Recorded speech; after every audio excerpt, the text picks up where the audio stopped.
योगी जी सिर्फ झूठी बात करते हैं। योगी जी किसी की बेटी बहन की रक्षा नहीं कर सकते हैं। ये सरकार रक्षा नहीं कर सकती है। उन्हें अपने पद से इस्तीफा दे देना चाहिए। ये सरकार सीधे सीधे गुंडे पाल रही है, क्योंकि इस सरकार में गुंडा पालने के सिवाय और अराजकता फैलाने की सिवाय कुछ है नहीं। देखिए, सांसद जी तो जोकर हैं। सांसद जी तो जोकर हैं। जब लहंगा ही रिमोट से उठाएंगे तो वो क्या रक्षा करेंगे? कि अधिकारी जितने हैं सब भाजपा में हैं और भाजपा के लोग ही बलात्कारी हैं। आज बेटी बहन निकलना मुश्किल हो गया है और ये भाजपा सरकार पूरी की पूरी तरह से बलात्कारी सरकार है। नमस्कार, संपन्न भारत देख रहे हैं आप और मैं हूं आपके साथ सौम्या। 2 दिन से एक घटना जो है वो पूरे गोरखपुर और यूं कहें कि उत्तर प्रदेश में बेहद चर्चा का विषय बना हुआ है। जिस वर्दीधारी पुलिस वाले पे हम भरोसा करते हैं, वही रक्षक एक 10 साल की मासूम का भक्षक बन गया है। एक घटना आपने सोशल मीडिया पे जरूर देखी होगी अगर आप गोरखपुर के रहने वाले हैं या आसपास के जिले के रहने वाले हैं, जिसमें ये बताया जा रहा है कि एक 112 डायल जो कि वर्दीधारी थे, वो एक मासूम 10 साल की दीपिका, उनके जघन्य अपराध में उनका नाम निकलकर सामने आ रहा है। बच्ची अब इस दुनिया में नहीं है, लेकिन हम आपको इस पूरी खबर की डिटेल जो है वो देने वाले हैं। ये फिलहाल उस बच्ची का घर है। आप देख सकते हैं कि घर की जो स्थिति है वो किस तरीके की है। आपको एक और बात मैं बताना चाहूँगी कि उनकी 4 बहनें थी, यानी दीपिका को लेकर 5 बहनें थी। और अभी एक बड़ी अपडेट निकलकर सामने आ रही है कि जो दीपिका की माँ है उनको 6वां बच्चा, यानी कि अभी उनको बेटा हुआ है। तो परिवार अभी घर के अंदर मौजूद नहीं है, परिवार का कोई सदस्य नहीं मौजूद है, लेकिन हम आपको अंदर लेके जाएंगे और घर की स्थिति दिखाएंगे। आप देखिए किस तरीके से ये वो घर है जहाँ पर दीपिका जो है वो रहा करती थी। ये घर सिर्फ एक कमरे का मुझे नज़र आ रहा है क्योंकि ये किराए का मकान है। और दूसरी सबसे बड़ी बात देखने वाली ये नज़र आती है कि दीपिका के साथ ये अपराध हुआ कैसे। सूत्रों के मुताबिक से ये खबर निकलकर सामने आई है कि दीपिका जो है वो 2 दिन पहले रात को सदर अस्पताल गई थी अपनी बहन को खाना देने के लिए। उनकी बहन की शायद तबीयत खराब बताई जा रही थी, जिसको लेकर वो खाना पहुँचाने के लिए अस्पताल गई थी। और अस्पताल के बाहर से, सदर अस्पताल के बाहर से कैसे एक वर्दीधारी जो है वो बच्ची को अपनी बाइक पे बिठाता है और उसके बाद उसे ले जाता है। उसके बाद बीच में क्या कुछ हुआ ये भी जांच में निकलकर सामने नहीं आया है, लेकिन बच्ची की जो डेड बॉडी है वो चिउटाहा पुल के नीचे जो है वो कल पाया गया। जिसके बाद कल एक वीडियो भी आपने देखा होगा कि जब उस अभिषेक यादव, जो अभिषेक करके हैं, जो कांस्टेबल बताए जा रहे थे, जो 112 के डायल बताए जा रहे थे पुलिस वाले, उनको जब मेडिकल कराने के लिए लेके जाया जाता है, तब उस वक्त जो है वहाँ की जो हॉस्पिटल प्रशासन की टीम थी, उन्होंने उनके ऊपर लात घूंसा चलाना शुरू कर दिया। ये एक बेहद निंदनीय घटना है कि उत्तर प्रदेश के यशस्वी मुख्यमंत्री योगी आदित्यनाथ का गढ़ है और इस गढ़ में इतनी बड़ी घटना हो जाने के बाद भी अभी तक कोई भी आधिकारिक बयान जो है वो किसी भी पॉलिटिकल पार्टी की ओर से नहीं आया है। बच्ची का आपने घर देखा। अभी जो है यहाँ पर निर्मला पासवान जी भी आ रही हैं।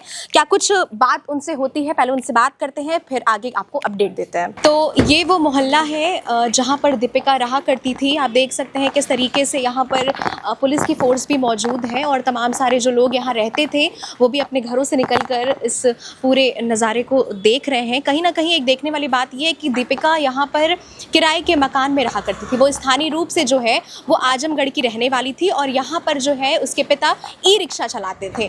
और जिस तरीके से परिवार में 5 बेटियां थी, ये एक बेहद देखने वाली बात है कि आज 5 में से सिर्फ 4 बेटियां हैं और आज ही के दिन उनकी माताजी को एक सुपुत्र की भी प्राप्ति हुई है।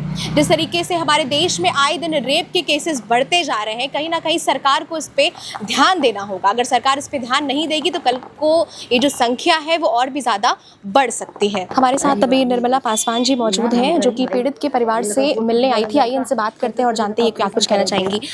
जिस तरीके से ये जो घटना अभी घटी है गोरखपुर जैसे सीएम सिटी में घटी है, उसके ऊपर क्या कहना चाहती हैं?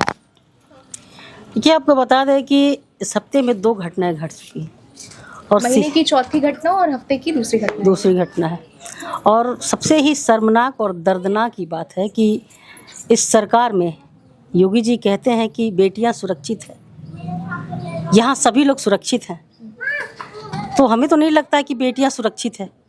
बेटियां कैसे सुरक्षित है? एक बेटी गई अपने बहन को खाना देने, वहीं उनका रक्षक जो भक्षक बन के बैठा हुआ है और बेटी को ले जाता है, उसके साथ बलात्कार करता है, उसको मार के फेंक देता है।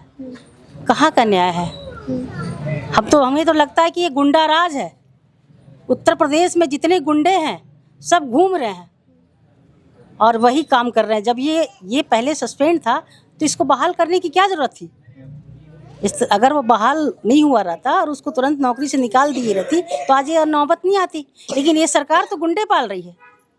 ये सरकार सीधे सीधे गुंडे पाल रही है, क्योंकि इस सरकार में गुंडा पालने के सिवाय और अराजकता फैलाने के सिवाय कुछ है नहीं। योगी जी सिर्फ झूठी बात करते हैं। योगी जी किसी की बेटी बहन की रक्षा नहीं कर सकते हैं। ये सरकार रक्षा नहीं कर सकती है। उन्हें अपने पद से इस्तीफा दे देना चाहिए। और लगातार गोरखपुर में इस तरह का कांड हो रहा है। आज एक गरीब घर का चूल्हा बुझा है और इस व्यक्ति के पास खाने का पैसा नहीं है। बताइए, ये दर दर भटक रही है। अभी तक कि इसे न्याय नहीं मिला है। उसको पकड़ के ले जाने से क्या आता? जब सरकार नहीं कर पा रही है तो उसको जनता के सामने दे, जनता सजा देगी। अब यही होगा। अब सरकार नहीं सजा दे पाएगी, अब जनता सजा देगी। अब आने वाला समय भी वही है कि अब अधिकारी जितने हैं सब भाजपा में हैं और भाजपा के लोग ही बलात्कारी हैं। आज बेटी बहन निकलना मुश्किल हो गया है और ये भाजपा सरकार पूरी की पूरी तरह से बलात्कारी सरकार है। इस बेटी को अगर न्याय में नहीं मिलता है, मैं ऊपर भी हमारे यहाँ जिला अध्यक्ष भी हैं और मैं इस मामले को आगे तक के ले जाऊंगी। अभी माननीय प्रियंका गांधी तक के ये मामला जा रहा है और आगे भी इस लड़ाई को लड़ने के लिए किया जाएगा और इनके परिवार को आर्थिक सहायता मिले, इस परिवार को एक सुरक्षा मिले, ये मेरी मांग है। अभी तक भाजपा की ओर से कोई भी प्रतिक्रिया या आधिकारिक रूप में कोई भी बात निकलकर सामने नहीं आई है। क्यों आएगी? अभी दूसरा कोई रहता तब तो आती। भाजपा इस चीज़ को दबाना चाह रही है। वो तो सोच रही है कि यहाँ बलात्कार का केस जो हो रहा है वो कम हो जाए। वो पेपर में आई ना, पेपर वाले दिखाई नहीं रहे हैं तो कैसे वो जानेंगे? वो तो जान रहा है कि हमारे यहाँ गोरखपुर में अच्छे काम हो रहे हैं, यूपी में अच्छे काम हो रहे हैं। भाजपा क्यों डालेगी, क्यों बताएगी कि यूपी में बलात्कार हो रहा है, जबकि बलात्कार हो रहा है? कितने बच्चे मर रहे हैं, कितने बच्चे किडनैप हो रहे हैं, कोई सूचना है? कान पे जू रेंग रहा है? वो तो रोज डिस्को कर रहे हैं जाकर अपना। कम से कम जमीन पर आए तब तो देखेंगे कि हाँ यहाँ क्या हो रहा है, क्या नहीं हो रहा है। ये माननीय सांसद जी की बात करना चाहेंगे, जिस तरीके से वो गोरखपुर को स्पेन से कंपेयर कर रहे हैं और महिलाओं के साथ, बच्चियों के साथ जिस तरीके से ये रेप हो रहा है, उनकी भी प्रतिक्रिया नहीं निकल कर। देखिए, सांसद जी तो जोकर हैं। सांसद जी तो जोकर हैं। वो एक कठपुतली है, उनको जिस तरह से भी नचा दिया जाए। सांसद वो जो कर रहे थे, जो नाच रहे थे, उसी काम के लिए सक्षम है, बाकी सामाजिक काम के लिए सक्षम नहीं है। वो जाए, वो क्या महिलाओं की रक्षा करेंगे? जब उनके लोग ही कह रहे हैं लहंगा उठा दे रिमोट से, तो जब लहंगा ही रिमोट से उठाएंगे तो वो क्या रक्षा करेंगे? अब बताइए ना। तो ये थी हमारे साथ निर्मला जी, जिन्होंने इस घटना पे हमसे बातचीत की। खबर पर अपनी प्रतिक्रिया जरूर साझा करेगा। तब तक के लिए बने रहे संपन्न भारत के साथ। धन्यवाद।